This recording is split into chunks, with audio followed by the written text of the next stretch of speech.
Дансны үлдэгдэл эхний үлдэгдэл оруулахын тулд мөн адил баланс шийд рүүгээ ороод гүйлг балансын эхний үлдэгдэл хэсэг дээр дансаа оруулах байна.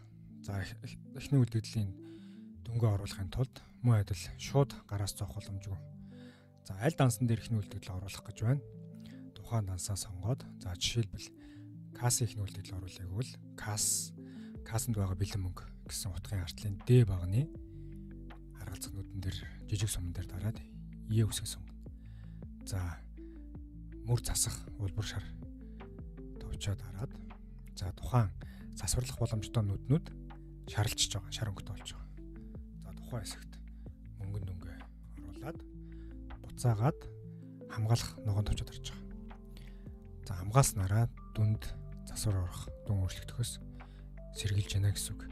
Эхний үлдэгдэл оруулахад бас нэг анхаарах зүйл нь юу вэ гэвэл 25 оны тайлан жил дуусаад 26 оны үлдэгдлээ оруулах гэж байгаа бол гүйлг баланс дээр зөвхөн